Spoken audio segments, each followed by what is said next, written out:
افشار زون که تقریبا یو سل شپږ تنه همکاران زمونږ بوخت دي البته خپل وظایفو کې.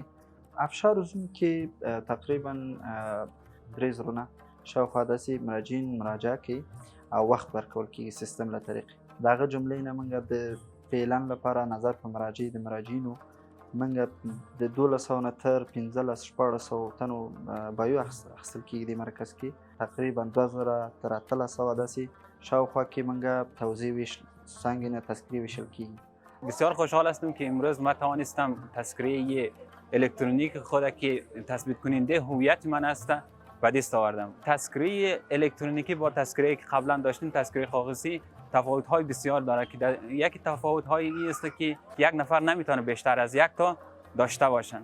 پیام ما برای مردم افغانستان است که به خاطر امنیت خود برای پیشرفت کشور خود بیاید از این پروسه سهیم شود. خاطر تذکره الکترونیکی آمدیم به سایت بازار افشار. احساس خوب میکنه که یعنی کشور ما پیشرفت کرد که تذکره کاغذی شد، تذکره الکترونیکی برآمد که در تذکره کاغذی که بود که هر چیز نام غلط می برآمد. دیگه است یک دفعه جور شدن خلاص که صحیح تا قابل تایید تا آخر قابل تایید می باشه.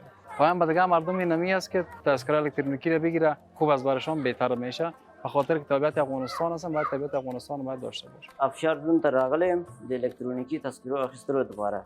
د الکترونیکی تذکره د ځکه خواله دا دی چې یو کس یو تذکره اخیستلی شي او بل نشي اخیستلی او هغه مخکینی چې وو کاغذي تذکرې هغه کې بعض خلکو درې څلور داسې پنځه دانې جوړ کړي وو څوک نه پوهېدل چې کومه تذکره اصلي دی او بل د خواله د تذکرو دا دی د الکترونیکي تذکرو خواله چې مخکینی کاغذي تذکرې چې وي هغه به ترجمه کېدله پښتو دري باندې یا بل شي که نه او دې باندې اوس نه ترجمه کېږي. ټولو خیوالاتو مې پیام دا دی چې هر څوک چې وي افغان وي هغه به الکترونیکي تذکره واخلي.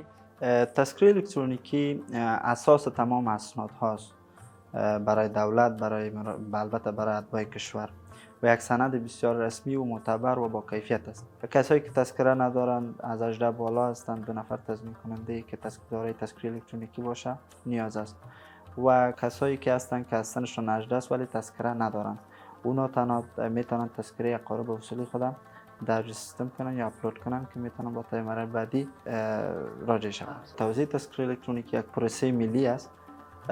دیگه تمام شهروندان اگر میخواین که یک ثبات دائمی در کشور ایجاد شود و بتانیم که ما به شفافیت و صحت بودن تمام مراحل پروسه ملی بریم، یگانه سندی که میتونه ما را به این موفقیت برساند تذکره الکترونیکی است و خواهشم از تمام مردم افغانستان همی است که در قسمت توزیع تذکره الکترونیکی با مراکز با همکارانش با صبر و شکیبایی که داشتن و دارن، البته کسایی که گرفتن و بعد از آن که متقاضایی که میگیرن با صبر و شکیبایی همکار باشن با مراکزشان با همکارایشان که بتانیم با موفقیت این پروسه را به انتهاش برسونیم.